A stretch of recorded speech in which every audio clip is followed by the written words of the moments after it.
Tuhan bersamamu. Inilah Injil suci menurut Santo Lukas. Dimuliakanlah Tuhan. Pada suatu ketika, Yesus menyampaikan perumpamaan ini kepada murid-muridnya. Mungkinkah seorang buta membimbing orang buta? Bukankah keduanya akan jatuh ke dalam lubang? Seorang murid tidak melebihi gurunya. Tetapi orang yang sudah tamat pelajarannya akan menjadi sama dengan gurunya. Mengapa engkau melihat selumbar dalam mata saudaramu, sedangkan balok dalam matamu sendiri tidak kau ketahui? Bagaimana mungkin engkau berkata kepada saudaramu, "Saudara, biarlah aku mengeluarkan selumbar dalam matamu," padahal balok dalam matamu tidak kau lihat? Hai orang munafik, keluarkanlah dahulu balok dari matamu, maka engkau akan melihat dengan jelas untuk mengeluarkan selumbar itu dari mata saudaramu. Demikianlah sabda Tuhan. Dalam bacaan pertama tadi saya menemukan satu kata yang tidak pernah saya perhatikan sebelumnya. Saya melakukan semua itu di luar pengetahuan atau tanpa pengetahuan, yaitu di luar iman, kata Paulus. Karena dia mengatakan, saya ini seorang penghujat dan seorang penganiaya yang ganas, jadi orang jahat. Tapi orang seperti saya pun masih dikasihani oleh Tuhan, diberi kesempatan dalam sisa hidup saya untuk melayani Tuhan, bahkan untuk mati bagi Tuhan. Ternyata apa yang dia lakukan sebelumnya, yaitu kejahatan dengan menangkapi orang-orang Kristen, bahkan membunuh mereka, itu di luar pengetahuan, di luar iman.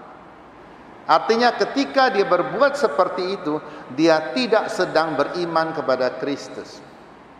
Orang demikian masih lebih baik daripada orang yang sudah punya iman tapi tetap berbuat jahat. Paulus setelah dia beriman, setelah dia mengenal siapa Kristus itu sesungguhnya, siapa Tuhan sesungguhnya, maka ia tidak berbuat dosa lagi. Mungkin kata-katanya menyakiti hati orang, tapi itu tidak selalu dosa. Celakalah orang yang sudah punya iman tapi menyangkal iman itu. Menyangkal iman bukan saja pada saat orang bertanya, apakah engkau Katolik? Oh, saya bukan Katolik. Bukan itu saja.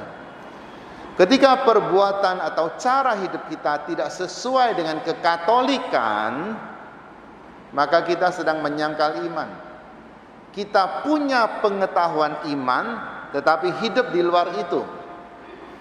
Bandingkan dengan Paulus, dia tidak punya pengetahuan itu sebelumnya, maka dia berbuat jahat. Setelah dia punya pengetahuan itu, ya hidup sebagai orang benar. Dalam Injil hari ini kita memperhatikan Yesus katakan, bagaimana orang buta bisa membimbing orang buta? Artinya ketika kita mau membimbing orang lain, kita sendiri harus tahu jalannya.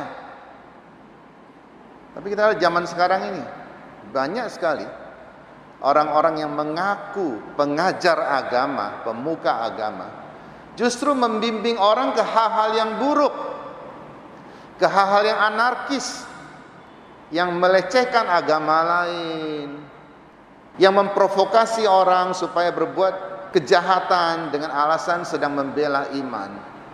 Apakah orang-orang ini hidup di luar iman? Mereka punya iman,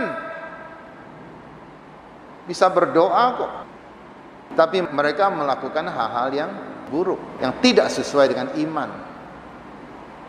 Saya tidak percaya ada satu agama atau dua agama atau tiga agama yang Tuhannya mengajar orang untuk membunuh orang lain. Saya tidak percaya itu. Kalau gitu bukan Tuhan. Tuhan dia adalah maha baik. Bagaimana dari yang maha baik ini keluar kejahatan? Mari kita berpikir. Orang yang punya logika harus bisa berpikir itu. Itu seperti orang yang sendiri buta, tidak menyadari bagaimana hidup beriman yang baik, lalu menuntun orang lain yang juga buta. Atau mungkin selain buta, bodoh lagi. Lalu menjadi seperti dia. Sama-sama jatuh ke dalam lubang, kata Yesus.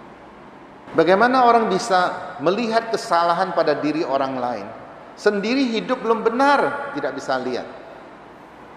Maka Yesus memberikan perumpamaan. Bagaimana engkau bisa melihat selumbar di dalam mata saudaramu, artinya matamu begitu tajam bisa melihat, padahal di matamu ada balok, kau tidak lihat. Artinya jangan menghakimi orang. Sebaliknya kita justru harus bisa berpikir dari pihak orang itu. Ketika seorang suami bisa berpikir dengan hati istrinya atau tahu kehendak istrinya, maka dia tidak akan menyakiti istrinya. Meskipun katanya perempuan sangat sulit dipahami. Kadang-kadang bilang iya tapi artinya tidak. Kadang-kadang bilang tidak tapi artinya iya. Kadang-kadang bilang tidak apa-apa padahal masalah besar. Tapi namanya manusia. Kita memang sulit memahami orang. Mau laki-laki mau perempuan sulit dipahami karena kita tidak ada dalam pikiran dia. Jadi satu-satunya cara yang baik adalah kita ada dalam pikiran dia. Bagaimana caranya? Bergaul. Mengapa orang yang sebelum menikah perlu pacaran, perlu pengenalan? Itu untuk menghindari hal-hal yang nanti tidak dikenalnya. Sudah menikah baru kaget, rupanya kamu begini ya. Tapi ini bukan jaminan juga sih. Ada orang pacaran bertahun-tahun setelah menikah ya tidak akur juga. Merasa tertipu juga itu. Tapi ada orang yang meskipun dijodohkan orang tua, dia tidak pernah pacaran, tidak kenal pasangannya seperti apa, cuma tahu mukanya seperti apa. Tapi bisa bertahan. Jadi mengapa bisa bertahan? Bukan karena pengenalan itu. Bisa bertahan karena ada kerelaan di situ. Karena pria dan wanita disatukan bukan untuk menyenangkan mereka berdua itu.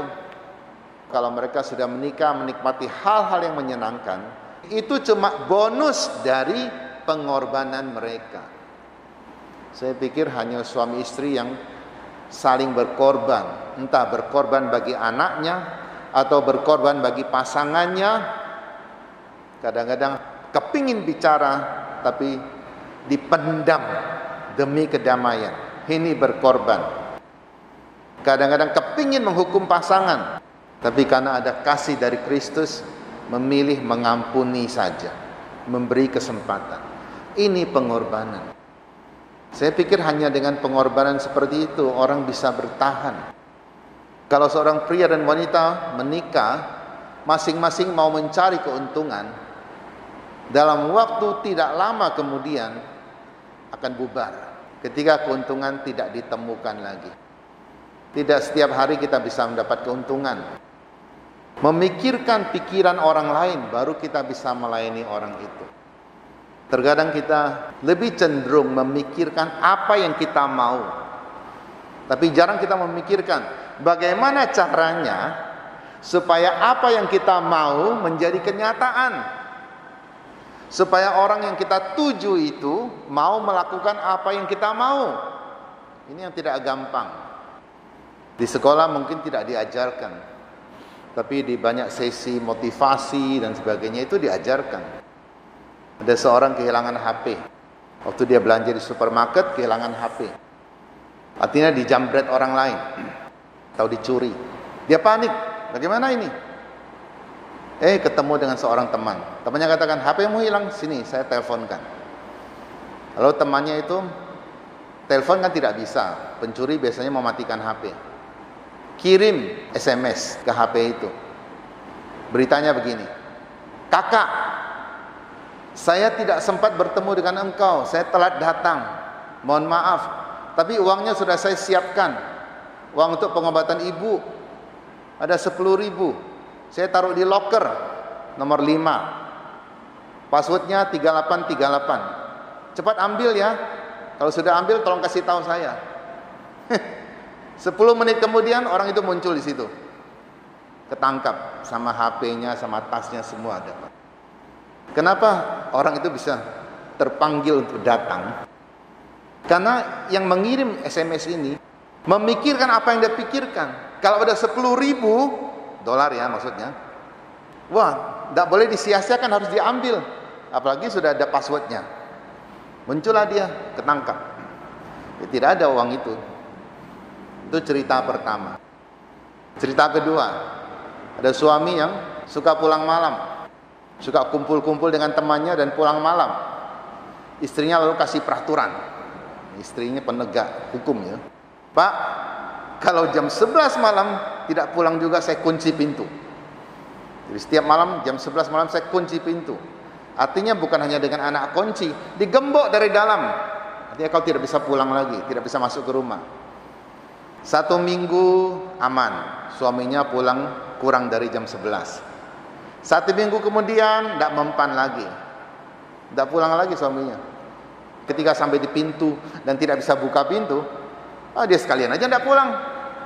Besok pagi baru pulang. Lalu perempuan ini berpikir bagaimana caranya supaya dia pulang. Maka bikin peraturan baru. Pak, kalau jam 11 kau belum pulang, saya buka pintu sambil tidur. Sejak saat itu suaminya tidak pernah pulang malam lagi. Buka pintu berarti barangnya akan dicuri orang, istrinya mungkin akan diganggu orang. Jadi perempuan ini mula-mula dia berpikir apa yang dia takutkan. Tapi kemudian dia berpikir apa yang suaminya takutkan sehingga dia bisa pulang. Ternyata suaminya takut kalau istrinya tidur sambil buka pintu. Saya tidak mengajar ini ya, di rumah tidak usah dilakukan. Saya pikir tidak ada umat yang bandel di Kristus Raja seperti itu. Ini cerita kedua. Cerita yang ketiga. Ada orang ketika ngambil uang di ATM, angkanya sudah keluar, sudah masuk ke password, uangnya tidak keluar. 10.000 dolar lagi, tidak keluar uangnya. Lalu dia teleponlah ke call center. Call center bilang tidak bisa, kami sudah istirahat. Besok pagi baru bisa diurus. Dia berpikir bagaimana caranya supaya mendatangkan mereka yang banyak alasan itu. Padahal itu tugasnya. Tugasnya melayani orang kan, melayani pelanggan. Lalu dia telepon sekali lagi. Pak, ATM-mu ini rusak. Uangnya keluar terus. Saya sudah terima 10.000 lebih lagi nih, masih keluar terus. Dalam 5 menit muncul orangnya. Kenapa? Takut uangnya hilang. Kalau hilang dia tanggung jawab karena sudah dilaporkan dan tidak melayani. Terkadang kita memikirkan apa yang kita ingini.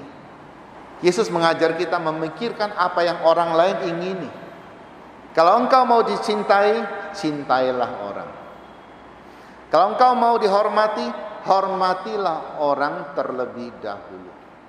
Bukan hanya maksa-maksa orang menghormati kita. Jadi baiklah kita tidak menghakimi orang. Kalau kita dihakimi orang, kita merasa tidak nyaman. Janganlah kita menghakimi. Jangan menjadikan diri kita seperti Tuhan. Yesus katakan seorang murid tidak akan melebihi gurunya. Kita ciptaan Tuhan tidak akan melebihi Tuhan. Hanya Tuhan yang berhak menghakimi orang atau menghukum orang juga, bukan kita. Kalau kita berpikir seperti itu, saya pikir dunia aman, dunia akan damai. Ini harapan kita. Semoga kita diberkati untuk mempunyai hati yang luas seperti Tuhan, meskipun tidak melebihi Tuhan. Ketika kita mempunyai hati seperti Tuhan saja, sudah bagus. Tidak perlu kita lalu ingin kekuasaan seperti Tuhan. Tuhan sudah berikan kuasa kepada masing-masing orang. Orang yang badannya lengkap diberi kuasa yang bagaimana. Orang yang badannya tidak lengkap diberikan kuasa yang bagaimana.